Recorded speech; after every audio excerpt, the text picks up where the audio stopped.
Ako ay isang mangangalakal mula sa Hilaga. Sa aming lugar, ang kalakalan ay hindi lamang hanap buhay, kundi isang paraan ng pamumuhay. Sanay ako sa malamig na simoy ng hangin, sa mga bundok na tila mga higanteng nagbabantay, at sa mga taong ang kanilang pananampalataya ay tulad ng matibay na mga ugat ng puno. Isang araw, nagdesisyon akong maglakbay patungong timog upang makipagsapalaran at maranasan ang ibang mundong hindi ko pa nararating.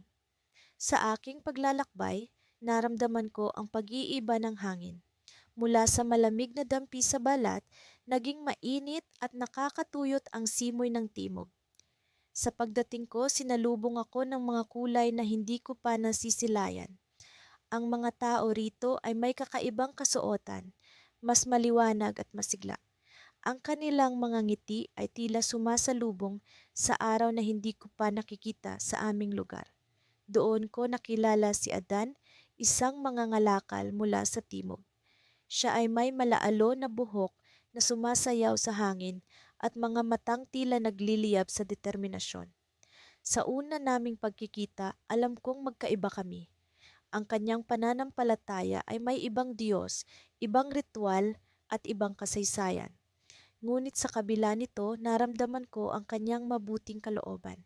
Isang araw, habang kami naglalakbay upang magbenta ng aming mga produkto, isang bagyo ang dumating.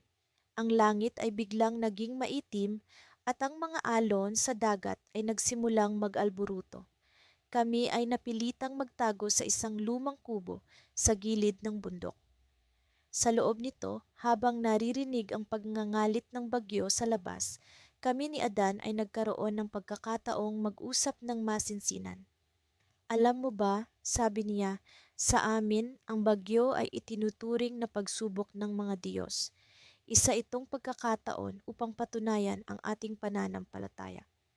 Napatingin ako sa kanya at sa kabila ng takot na nararamdaman ko, napangiti ako.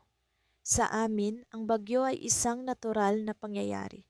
Hindi ito kalooban ng sinuman, kundi bahagi lamang ng kalikasan. Napansin ko ang pagkagulat sa kanyang mukha. Ngunit sa halip na pagtalo, nakita ko ang kuryosidad sa kanyang mga mata. Ibig mong sabihin, hindi mo ito itinuturing na isang pagsubok? Umiling ako. Ito ay isa lamang sa mga bagay na kailangan nating harapin. Ngunit hindi ibig sabihin na wala tayong matutunan mula rito.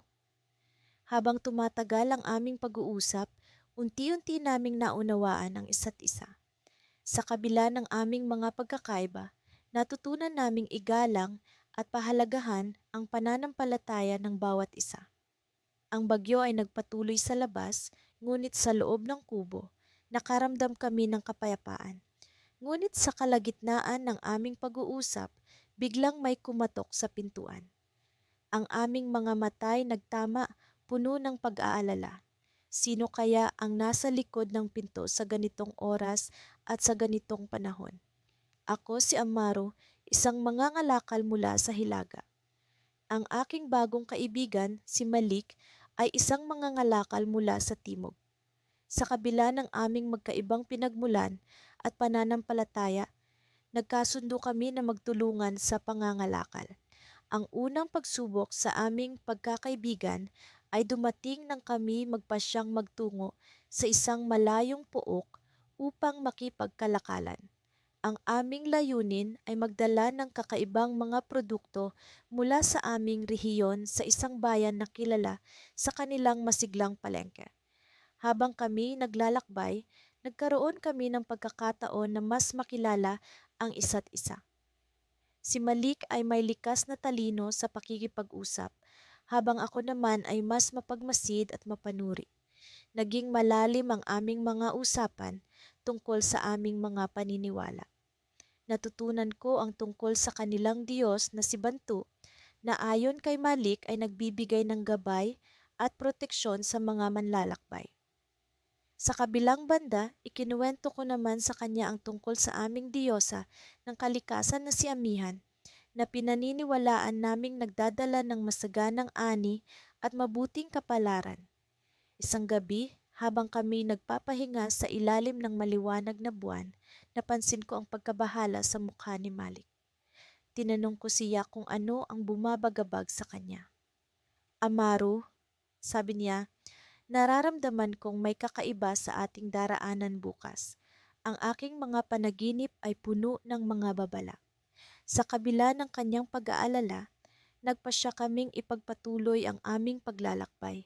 Alam kong mahalaga ang aming misyon at kailangan naming magtiwala sa isa't isa. Ngunit sa aking puso, hindi ko maiwasang makaramdam ng kaba.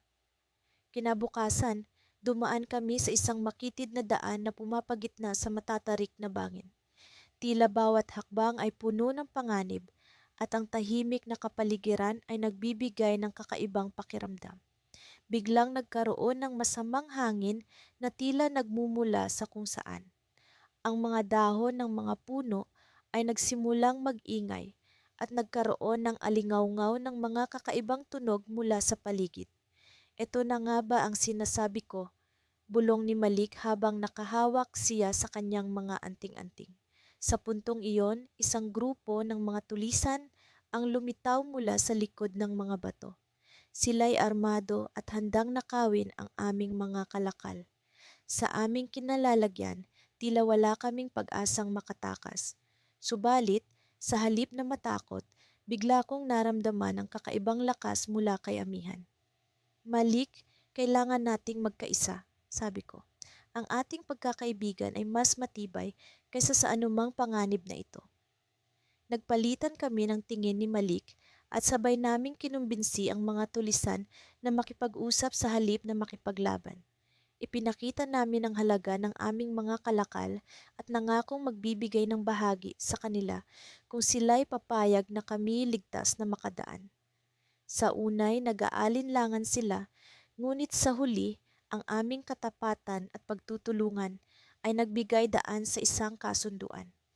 Habang kami nagpatuloy sa aming paglalakbay pagkatapos ng insidenteng iyon, napagtanto ko kung gaano kalakas ang aming samahan. Ang aming magkaibang pananampalataya ay naging sandigan sa aming tagumpay. Ngunit sa aking isipan, nananatiling palaisipan ang mga panaginip ni Malik. Bakit tila nagkaroon ito ng babala? Ano ang nasa likod ng kakaibang hangin na nagdala ng panganib?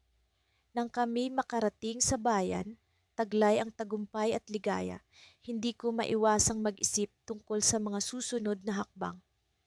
Ang aming pagkakaibigan ay naging matatag, ngunit ang mga misteryong aming naranasan ay nagtulak sa akin upang magtanong. Ano pa kaya ang mga pagsubok na aming haharapin? At paano kaya magbabago ang aming pananampalataya sa harap ng mga ito? Nang tingnan ko si Malik, nakita ko sa kanyang mga mata ang parehong tanong. At sa pagkakataong iyon, alam kong ang aming susunod na paglalakbay ay hindi lamang tungkol sa kalakal, kundi sa pagtuklas ng mas malalim na kahulugan ng aming pinaniniwalaan at ng aming pagkakaibigan. Ako si Amado, isang mangangalakal mula sa Hilaga, at kasama ko ngayon si Lino, ang mangangalakal mula sa Timog. Sa kabila ng aming magkaibang mga paniniwala at kaugalian, kaming dalawa ay nagkasundong magsama sa isang paglalakbay upang tuklasin ang iba't ibang kalakal na maaring mapakinabangan sa aming negosyo. Ang aming layunin ay simple lamang, palaguin ang aming mga negosyo habang natututo mula sa isa't isa. Sa unang bahagi ng aming paglalakbay, ako'y puno ng alinlangan. Ang mga kwentong narinig ko tungkol sa Timog ay tila napakalayo sa aking mga nakasanayan. Gayunpaman, hindi ko maikakaila ang husay ni Lino sa pakikipag-usap sa mga tao. Sa bawat bayan na aming dinaraanan, siya ang unang nakikipagkamay, bumabati at nakikipagpalitan ng mga ngiti na nagiging daan upang ang mga lokal ay maging bukas sa aming layunin.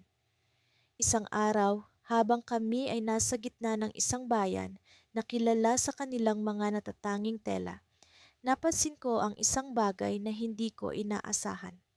Habang kami ay naglalakad sa tabi ng mga tindahan, May isang matandang babae na naglalako ng kanyang mga gawa.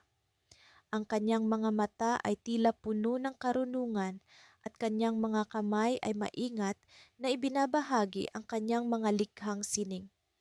Nakaramdam ako ng kakaibang koneksyon sa kanya, isang damdamin na hindi ko maipaliwanag.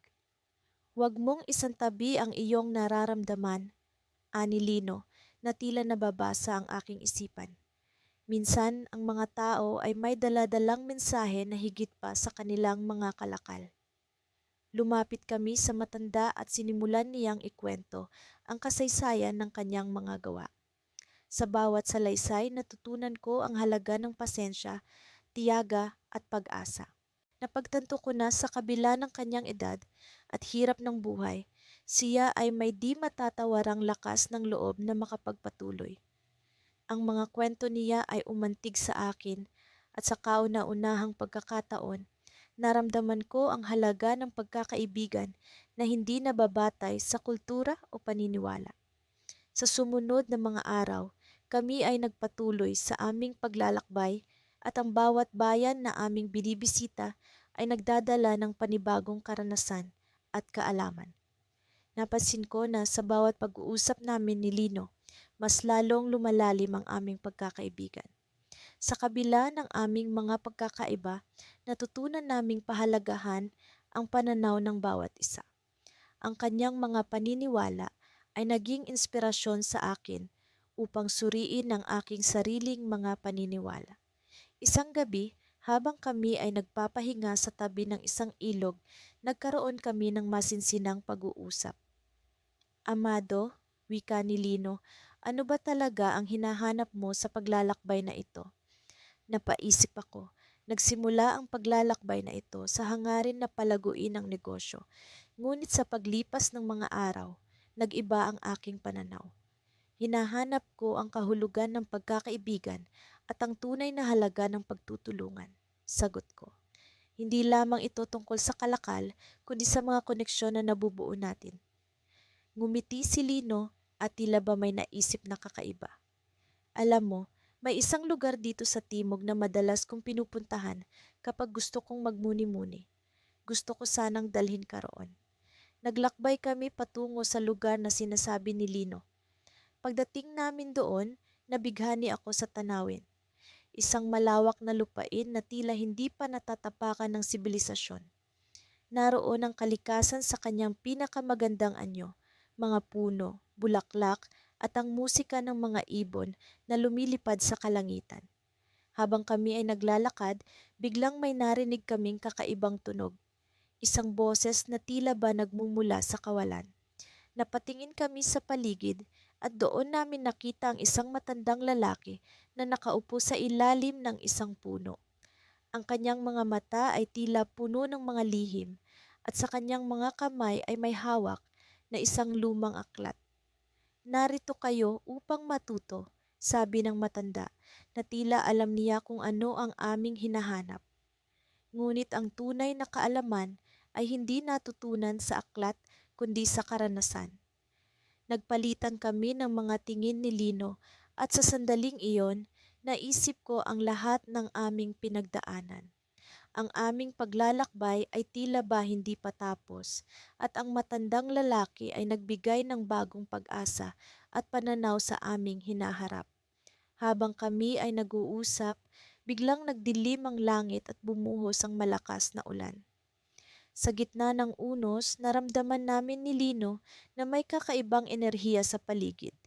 Isang bagay na hindi namin inaasahan. Ako si Lando, ang mangangalakal mula sa Hilaga. Sa aming huling pag-uusap ni Pedro, ang mangangalakal mula sa Timog, naramdaman kong unti-unti na naming naabot ang isang pagkakaunawaan. Sa kabila ng aming magkaibang pinagmulan at paniniwala, tila may isang bagay na nag-uugnay sa amin, ang aming hangad na magtagumpay sa buhay. Sa gitna ng aming mga pag-uusap, napansin ko ang mga pagkakaiba sa aming mga pananaw, ngunit mas matimbang ang aming mga pagkakatulad. Isang umaga, habang abala sa pag-aayos ng mga paninda, dumating si Pedro sa aming tindahan. May kakaibang sigla sa kanyang mga mata. Lando, may ideya ako, simula niya habang inilalabas ang isang papel mula sa kanyang bulsa. Bakit hindi natin pag-isahin ang ating mga produkto at magtayo ng isang mas malaking negosyo? Nagulat ako sa kanyang mungkahi. Isang malaking hakbang iyon, ngunit sa kabila ng aking pag-aalinlangan, may bahagi sa akin na naakit sa posibilidad ng tagumpay.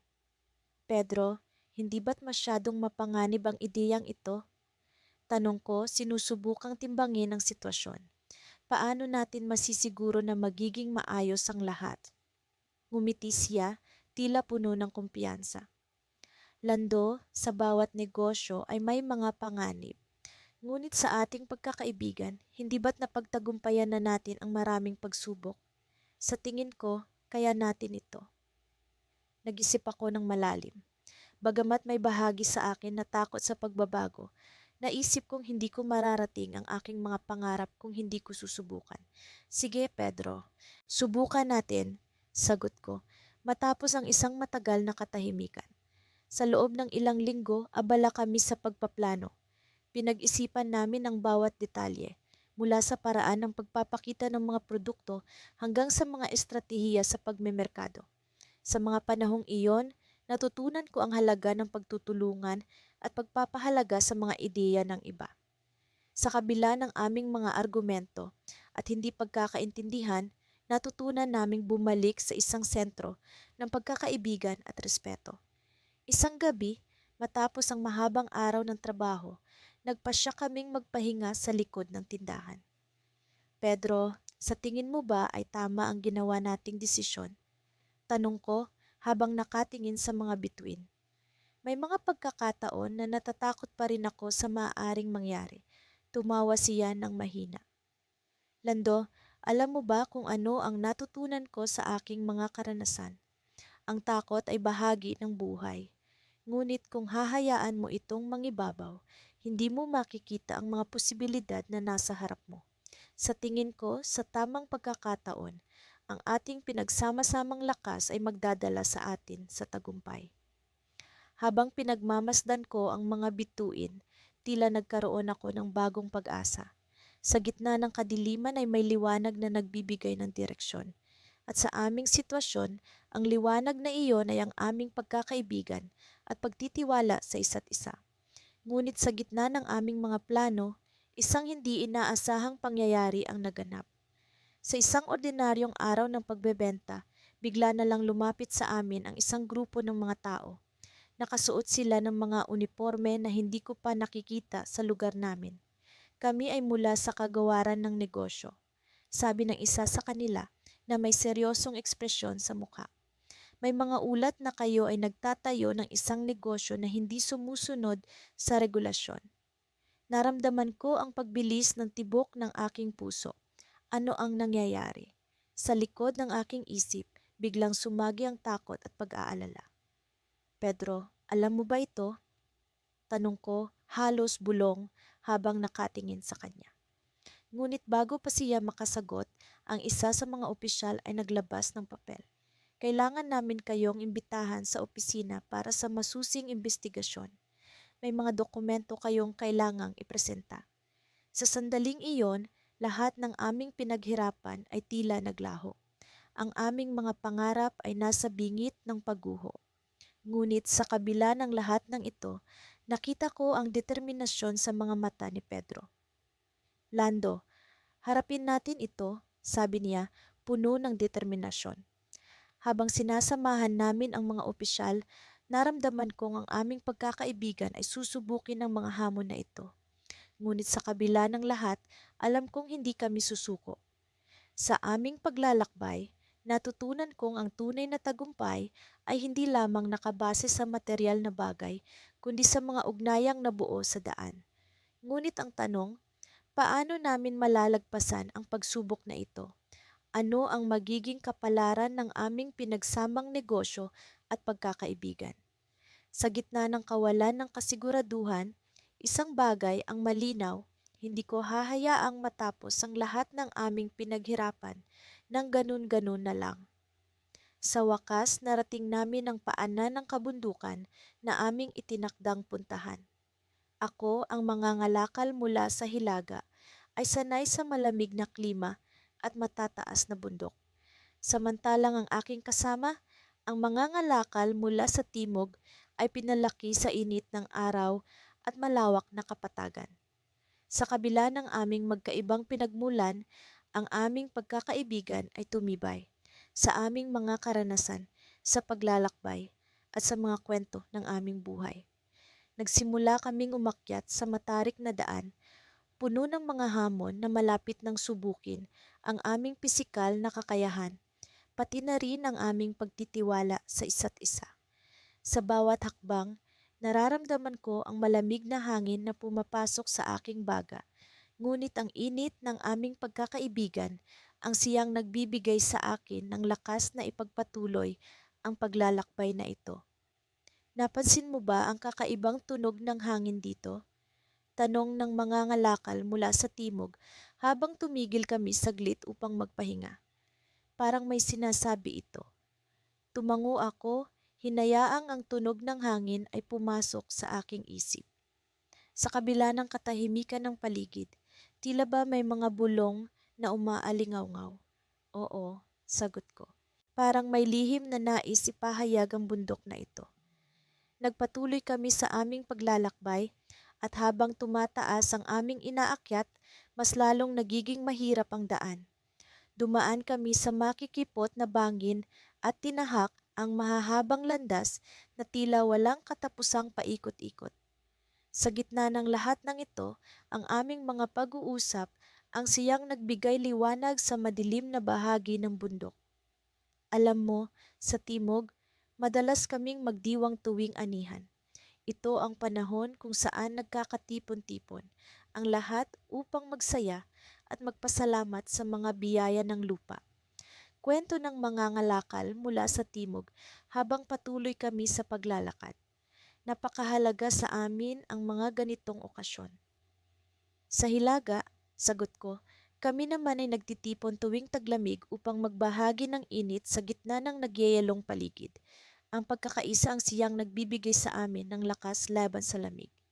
Habang nag-uusap kami, unti-unting lumitaw ang isang tanawin na tila isang paraiso.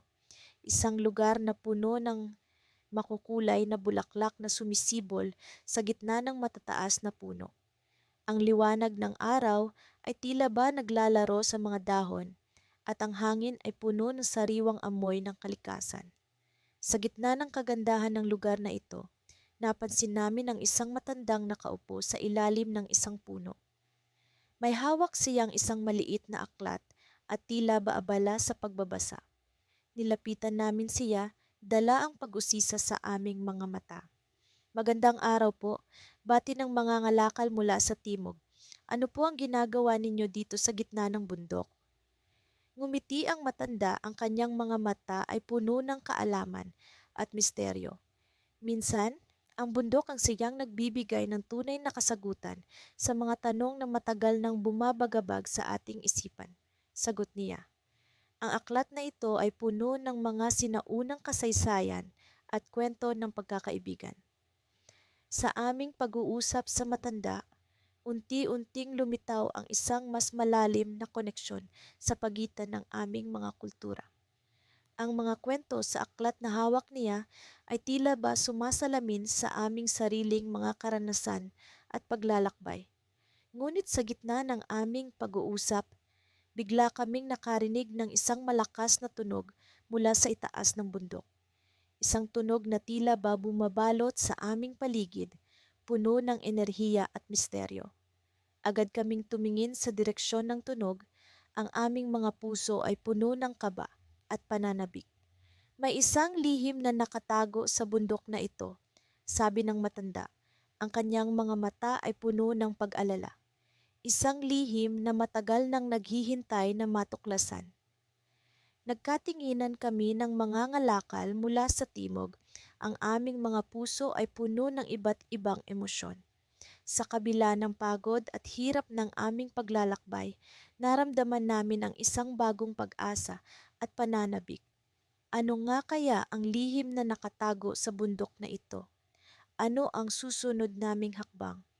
Sa gitna ng katahimikan ng bundok, alam naming ang aming paglalakbay ay hindi pa tapos. Ang aming pagkakaibigan ang siyang magiging susi sa pagtuklas ng mga bagong kaalaman at karanasan.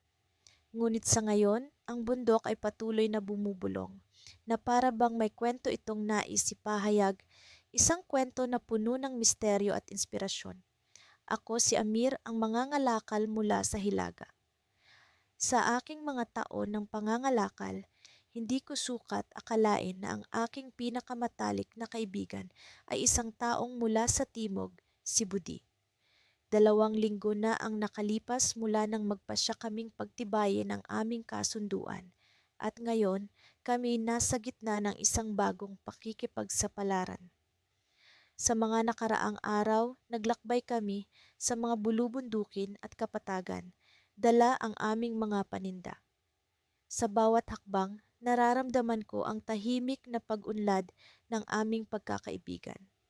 Sa kabila ng aming magkaibang paniniwala at kultura, natutunan kong pahalagahan ang kanyang kakaibang pananaw sa buhay.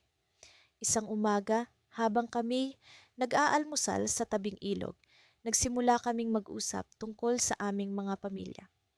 Amir, simula ni Budi habang nagkakape. Sa timog, madalas kaming magdiwang ng mga pista. Iba't ibang mga ritual at tradisyon ang aming isinasagawa. Paano naman sa Hilaga? Kahit na ang usapan ay tila pangkaraniwan, dama ko ang lalim ng kanyang kuryosidad. Sa Hilaga may mga tradisyon kami na pinapahalagahan.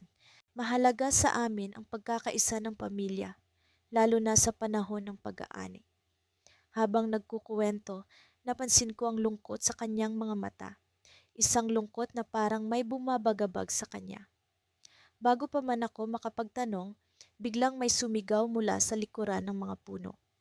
Ito'y si Hasan, isang mangangalakal na madalas naming nakakasabay sa daan. Amir, Budi, mabutit nakita ko kayo. Sigaw niya habang tumatakbo papalapit. May balita akong dapat ninyong malaman. Agad kaming tumayo at sinalubong siya. Ano ang balita, Hasan? Tanong ko, sabik sa kung anuman ang dala niyang impormasyon. May mga bandido sa kalapit na bayan. Sinasabing ninanakaw nila ang mga paninda ng mga mangangalakal. Kailangan ninyong mag-ingat. Paliwanag ni Hasan habang hinihingal sa pagtakbo.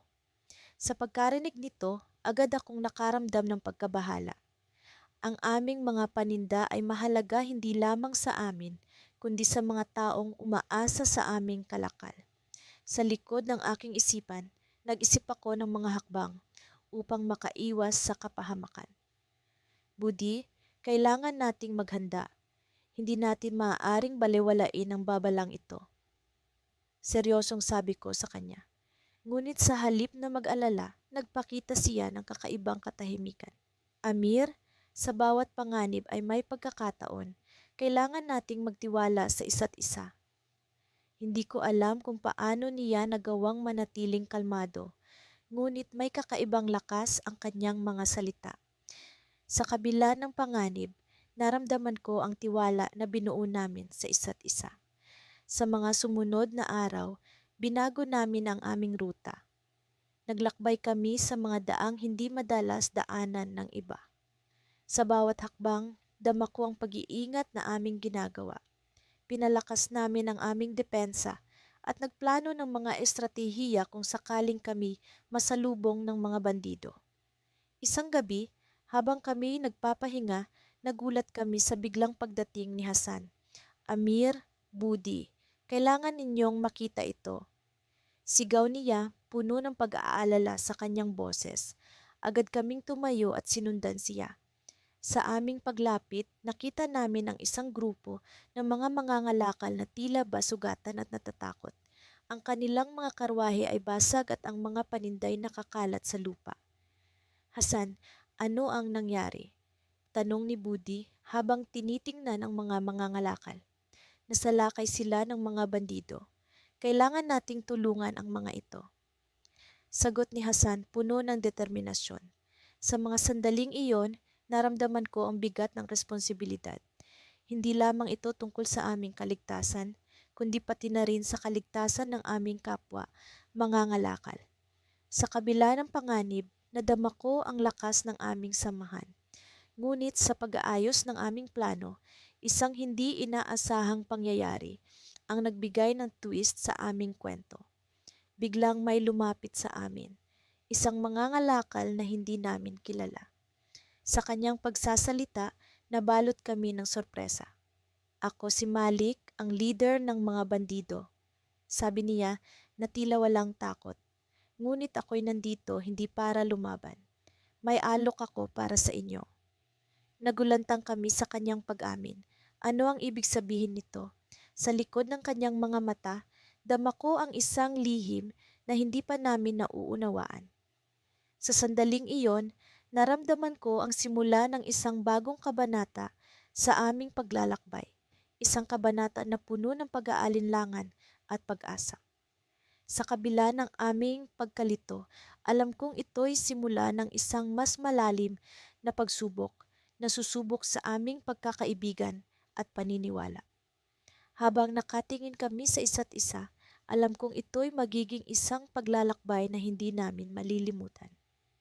Sa kabila ng aming pagkakaiba, ang aking kapwa mangangalakal mula sa timog ay naging isang mahalagang bahagi ng aking buhay.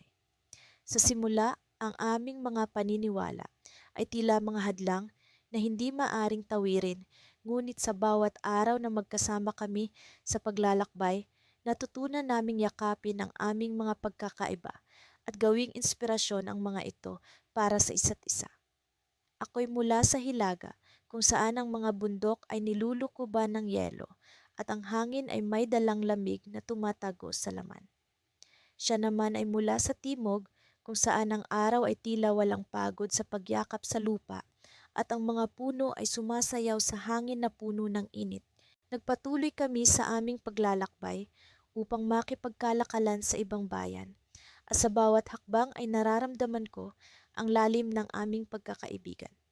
Sa kabila ng aming magkaibang kultura, natutunan naming pahalagahan ang mga bagay na kami ay pareho, tulad ng aming hangarin na magtagumpay sa aming napiling larangan.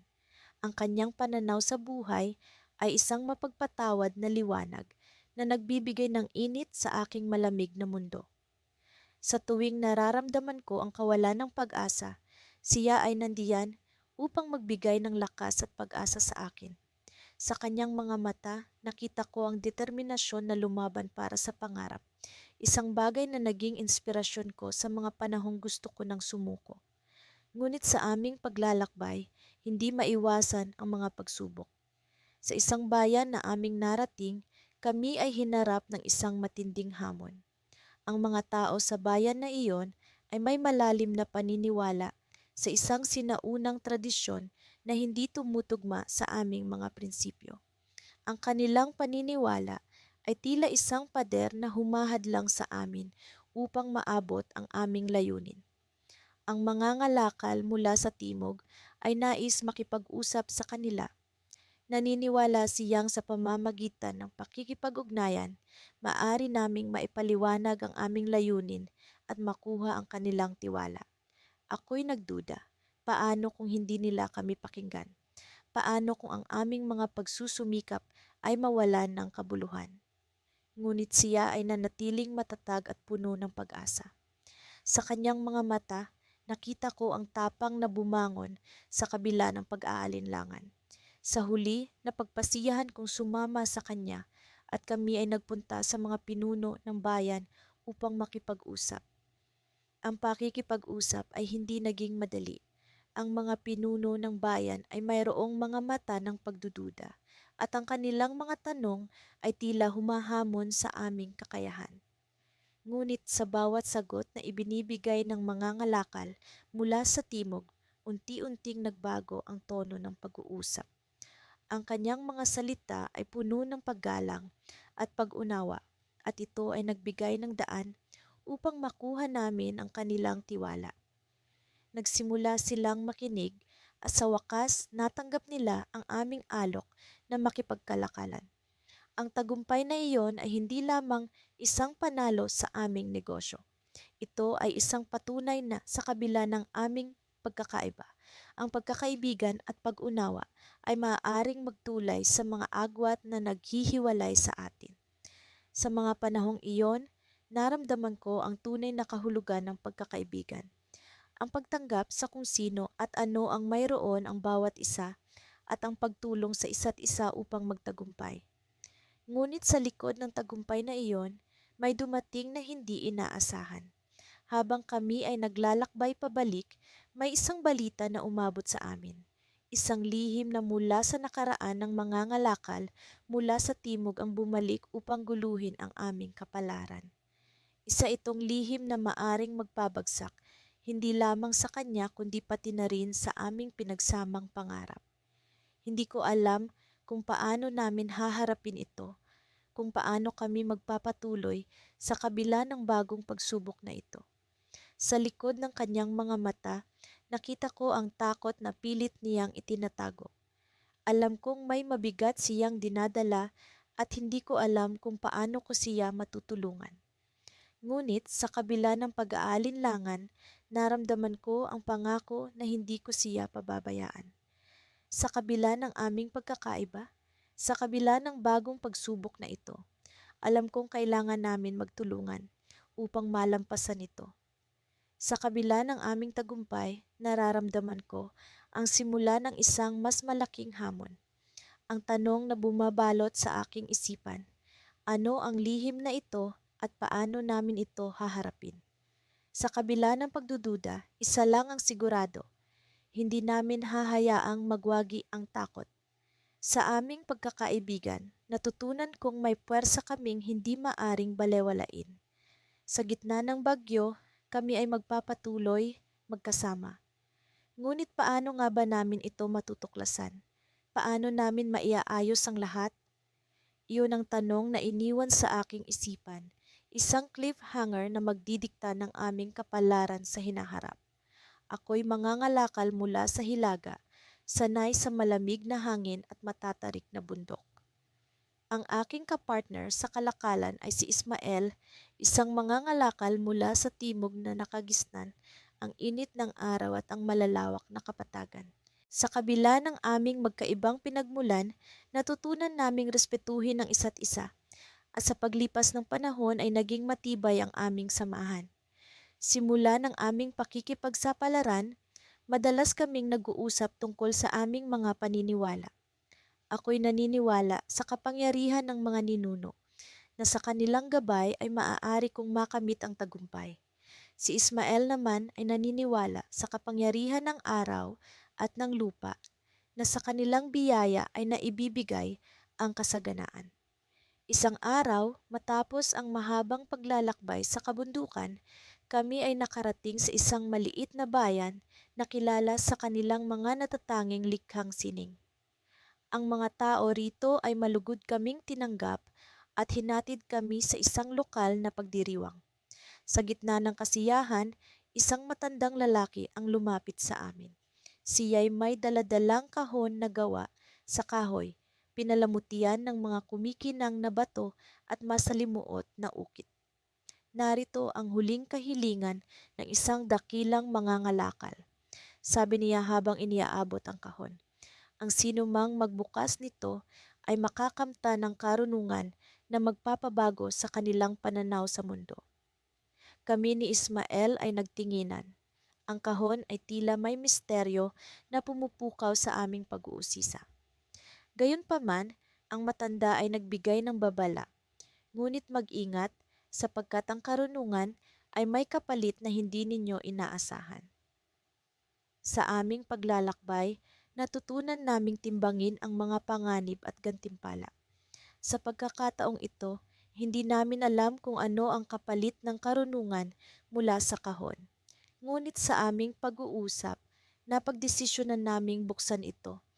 Ang aming pagnanais na matutunan, ang higit pa ay mas malakas kaysa sa aming takot sa hindi inaasahan. Kami ay umupo sa tabi ng isang lumang puno habang ang mga tao sa paligid ay nagpatuloy sa kanilang pagdiriwang. Dahan-dahan kong binuksan ang kahon, naramdaman ko ang kakaibang enerhiya na lumalabas dito. Sa loob, May isang piraso ng papel na may nakasulat ng mga salitang hindi ko maintindihan. Ngunit si Ismael, na bihasa sa iba't ibang wika, ay agad na nabasa ito. Ang lihim ng kalakalan ay hindi sa pag-aari o sa kita, kundi sa ugnayan at tiwala.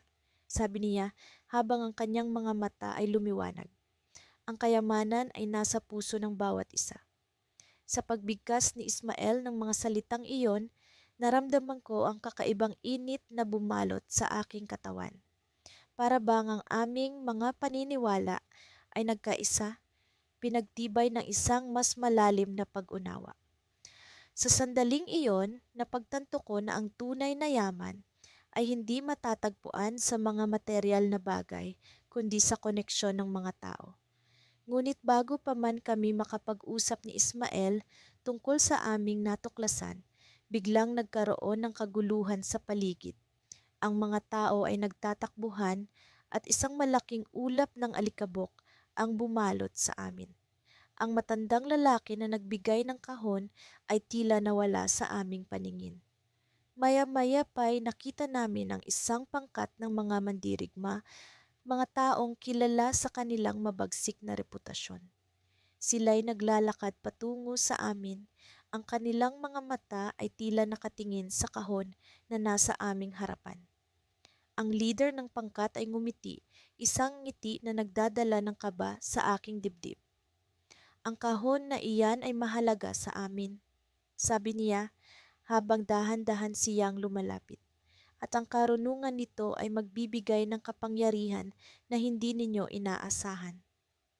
Kami ni Ismael ay nagkatinginan na pagtanto namin na ang aming natuklasan ay hindi lamang para sa aming kapakinabangan, kundi may mas malalim na kahulugan na maaaring makaapekto sa mas maraming tao. Sa sandaling iyon, alam namin na kailangan naming gumawa ng desisyon. Ngunit ano ang dapat naming gawin? Paano namin protektahan ang kahon at ang karunungan nito? Habang ang mandirigma ay patuloy na lumalapit, nararamdaman ko ang tibok ng aking puso na bumibilis. Sa likod ng aking isipan, may isang boses na nagsasabi na ang bawat hakbang ay may kapalit at ang kapalit na iyon ay maaaring magdali sa amin sa panibagong yugto ng aming pakikipagsapalaran. Sa pagharap namin sa panganib, isang tanong ang bumabalot sa akin. Paano namin isasakatuparan ang aming natutunan sa harap ng isang hindi tiyak na kinabukasan? Mula sa aking kinatatayuan, tanaw ko ang pag-aalab ng araw sa kanluran. Ang mga kulay ng langit ay tila isang obra maestra na nagpapaalala sa akin ng iba't ibang mga kwento ng paglalakbay at pakikipagsapalaran. Ako si Malik, isang mangangalakal mula sa Hilaga. Sa tabi ko ay si Amir, ang aking kaibigan at katuwang sa kalakalan na nagmula sa timog. Sa kabila ng magkaibang paniniwala at kultura, natutunan naming magkaisa para sa aming mga layunin. Matapos ang isang mahabang araw ng pakikipagkalakalan, kami ni Amir ay naupo sa ilalim ng isang punong mangga sa gilid ng daan. Habang ang mga huni ng ibon ay nagsimula ng humupa, nagkaroon kami ng pagkakataon upang magmuni-muni sa aming mga ginawa at mga napagtagumpayan.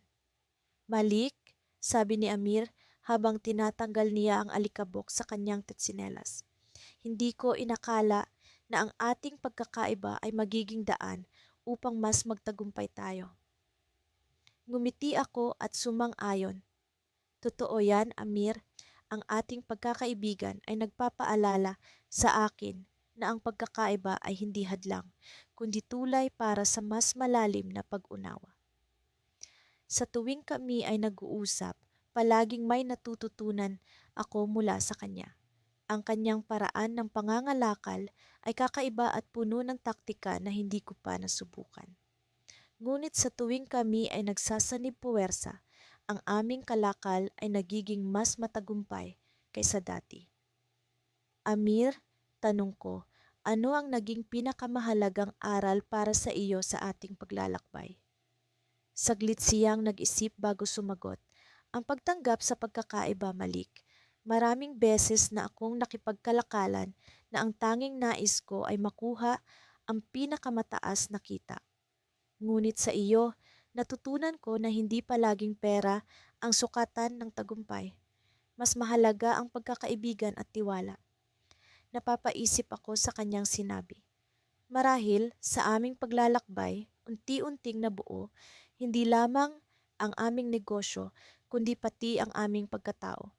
Habang kami ay nagkukwentuhan, biglang may dumating na isang batang lalaki na tila nagmamadali. Sabi niya, "Mga Ginoo, may nagaganap na hindi inaasahan sa bayan. Kailangan ninyong pumunta doon." Tumingin kami ni Amir sa isa't isa, puno ng pagtataka at pag-aalala. Agad kaming tumayo at sumunod sa bata. Sa aming pagdating sa bayan, bumungad sa amin ang isang tanawin na puno ng kaguluhan. Ang mga tao ay nagkakagulo at ang ilan ay nagtutulungan upang makapagligtas ng mga ari-arian. Amir, ano ang nangyayari dito? Tanong ko, habang ang aming mga mata ay nagmamasid sa paligid. Isang malaking sunog ang kumalat mula sa isang tindahan. Sagot niya, kailangan nating tumulong. Agad kaming nagpasya na magbigay ng aming suporta. Sa kabila ng aming pagod, sumama kami sa mga residente upang maapula ang sunog. Ginamit namin ang aming mga karanasan sa kalakalan upang magplano at mag-organisa ng mga tao. Ang aming pagtutulungan ay naging mabisang paraan upang mabilis na makontrol ang sitwasyon. Habang unti-unting bumabalik sa normal ang lahat, napaisip ako sa halaga ng pagkakaisa. Hindi lamang kami ni Amir ang nagtagumpay sa aming negosyo. Ang aming pagkakaibigan ay nagbigay inspirasyon sa iba na magtulungan at magkaisa sa gitna ng sakuna. Ngunit sa kabila ng tagumpay na iyon, isang hindi inaasahang pangyayari ang naganap. Habang kami ay nagpapahinga, isang estranghero ang lumapit sa amin. Ang kanyang mga mata ay puno ng misteryo at pag-aalala. Malik, Amir, sabi niya, ang sunog ay hindi aksidente. Nagulat kami sa kanyang sinabi. Ano ang ibig mong sabihin? Tanong ko, hinahanap ang kasagutan sa kanyang mga mata. May nagtatangkang sirain ang pagkakaibigan ninyo, sagot niya. May mga puwersa na hindi ninyo nakikita. Mag-ingat kayo. Sa hindi inaasahang revelasyon, kami ni Amir ay nagkatinginan, puno ng pag-aalala at pagtataka. Sa likod ng aming tagumpay, sino ang may nais na sirain ito? Ano ang kanilang motibo? Ang gabi ay lumalim at ang katahimikan ay nagbigay daan sa mga katanungan sa aming isipan. Subalit sa kabila ng hindi inaasahang panganib, alam namin na ang aming pagkakaibigan ay magiging sandigan sa anumang pagsubok na darating. Ngunit sino ang nasa likod ng lahat ng ito? Iyon ang tanong na bumabalot sa aming isipan habang kami ay nag-iisip ng aming susunod na hakbang. Sa gitna ng dilim, isang bagong paglalakbay ang tatahakin namin ni Amir. Isang paglalakbay na puno ng misteryo at panganib. Ngunit sa likod ng bawat hamon, ang aming pagkakaibigan ang magsisilbing liwanag. Sa mga nakaraang buwan, ang aming pagkakaibigan ni Karim ay lumalim sa kabila ng pagkakaiba ng aming mga paniniwala. Ako si Andres, isang mangangalakal mula sa Hilaga, kung saan ang malamig na hangin ay tila laging pumapawi sa init ng aking mga alalahanin. Samantalang si Karim, isang mangangalakal mula sa timog, ay lumaki sa lugar na tila laging mainit ang paligid, kung saan ang araw ay hindi kailanman nagkukulubot sa likod ng mga ulap. Sa kabila ng aming mga pinagmulan, natutunan naming pahalagahan ang mga bagay na nagbubuklod sa amin. Ang pagnanais na magtagumpay, ang pagmamahal sa pamilya, at higit sa lahat, ang respeto sa isa't isa. Madalas naming pinag-uusapan ang aming mga tradisyon at sa bawat pag-uusap, natutuklasan ko ang mga bagay na hindi ko pa naririnig o naisip. Ang mga pagkain, musika at kasuotan ni Karim ay tila misteryo na unti-unting nabubuksan sa aking harapan. Isang araw, habang kami ay naglalakad sa tabi ng ilog na nagsisilbing hangganan ng aming mga lupain, Biglang nagtanong si Karim. Andres, sa tingin mo ba ang pagkakaiba ng ating mga paniniwala ay hadlang sa ating pagkakaibigan? Napahinto ako sa paglalakad. Sa totoo lang, madalas ko ring itanong ang tanong na iyon sa aking sarili. Ngunit sa mga pagkakataong iyon, palaging may sagot akong natutuklasan. Karim, sabi ko, ang ating mga pagkakaiba ang siyang nagbibigay kulay sa ating pagkakaibigan. Hindi hadlang ang ating paniniwala, kundi tulay na nag-uugnay sa atin. Ngumiti si Karim at nakita ko sa kanyang mga mata ang pag-unawa na hindi ko pa nakita noon. Tama ka, Andres. Marahil sa pamamagitan ng ating pagkakaibigan, matutulungan natin ang iba na makita ang kagandahan ng pagkakaiba. Ngunit sa likod ng mga ngiti at kasiyahan, may bumabagabag sa akin. Kamakailan, may narinig akong bulong-bulungan mula sa aking mga kababayan na may mga mangangalakal mula sa timog na nagbabalak na makipag-alyansa sa mga pirata upang makontrol ang kalakalan sa ilog. Hindi ko naisip na si Karim ay may kinalaman dito, ngunit alam kong kailangan kong malaman ang buong katotohanan. Habang kami ay nag-uusap, bigla kong napansin ang kakaibang pakikitungo ng ilang mangangalakal sa paligid. Tila may mga lihim na usapan at palitan ng mga sinyas. Nagpasya akong tanungin si Karim ng direkta. Karim, may narinig akong usap-usapan tungkol sa mga mangangalakal na nakikipag-alyansa sa mga pirata. Alam mo ba ang tungkol dito? Tahimik si Karim at sa sandaling iyon, nakita ko ang pag-aalala sa kanyang mukha.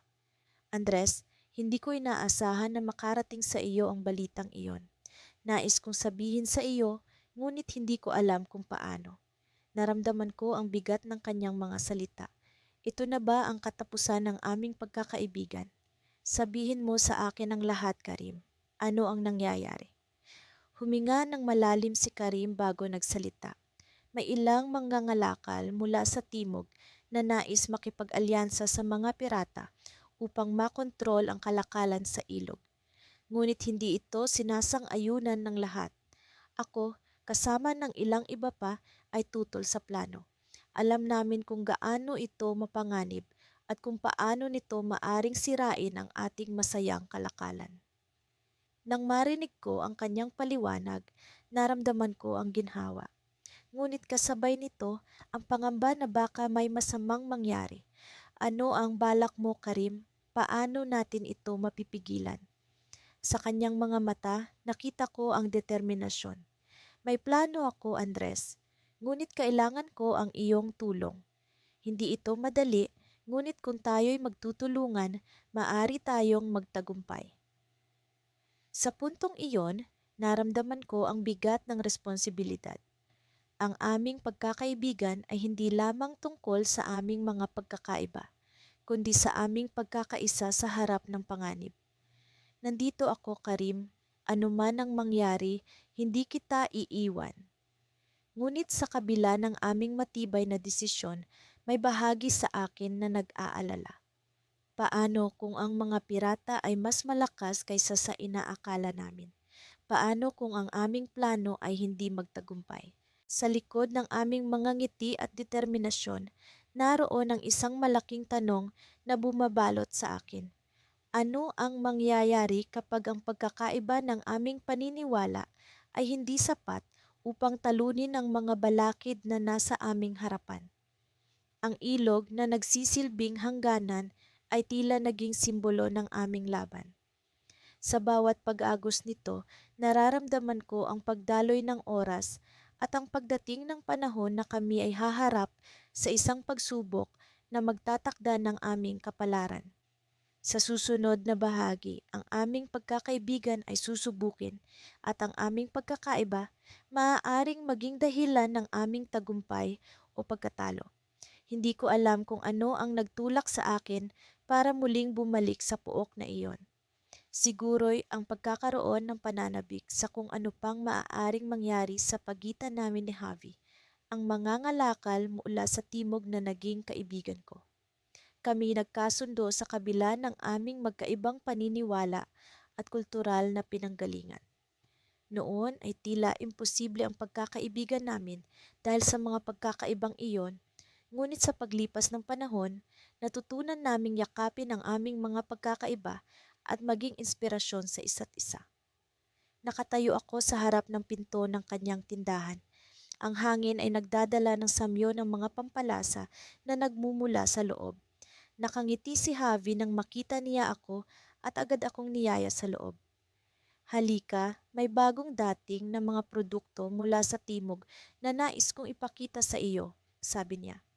Habang tinitingnan ko ang mga produktong iyon, naramdaman ko ang kakaibang enerhiya. Ang mga kulay, ang mga amoy, lahat ay tila nagpaparamdam sa akin ng pagkakaisa ng aming mga mundo. Napakaganda ng mga ito, Javi. Talagang napapanatili mo ang kagandahan ng iyong kultura, sambit ko.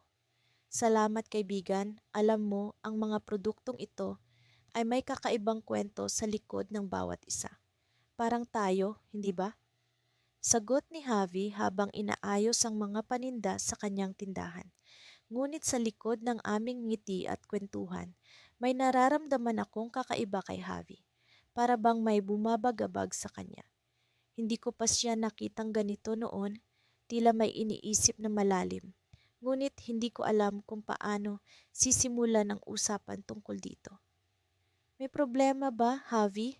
Parang may iniisip ka? Tanong ko, nagbabaka sakali na magbuka siya sa akin. Nagdalawang isip siya sandali bago nagsalita. May usap-usapan sa timog na may bagong patakaran na ipapatupad. Matinding pagbabago ito para sa mga mangangalakal tulad ko. Hindi ko alam kung paano ito makakaapekto sa negosyo ko dito sa Hilaga. Nagulat ako sa kanyang sinabi. Ang ideya na maaaring magkaroon ng pagbabago na makakaapekto sa aming pagkakaibigan ay nagbigay sa akin ng kaba. Ano ba ang patakarang iyon? Tanong ko, puno ng pag-aalala. Isa itong bagong buwis na ipapataw sa mga produktong galing sa timog.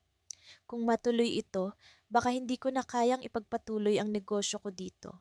Sagot ni Javi, puno ng pag-aalala. Ang mga salitang iyon ay tumimo sa akin.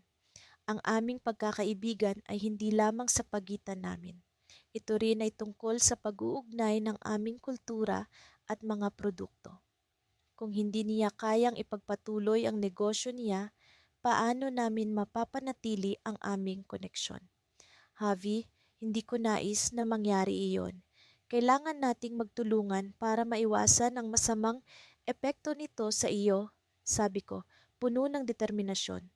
Salamat kaibigan. Alam kong maaasahan kita. Ngunit ang problema ay mas malaki kaysa sa inaakala natin. May mga mangangalakal na nais ko ring tulungan at hindi ko alam kung paano. Tugon niya.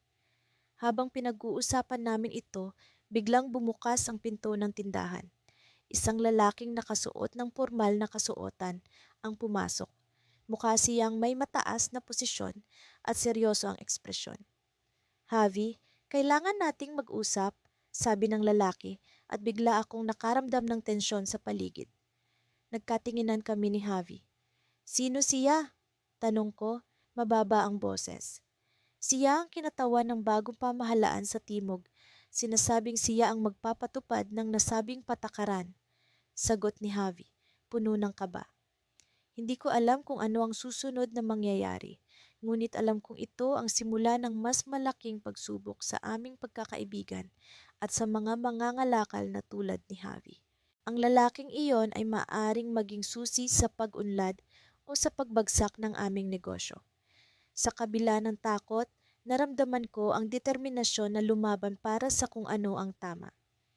Ang aming pagkakaibigan ay higit pa sa negosyo.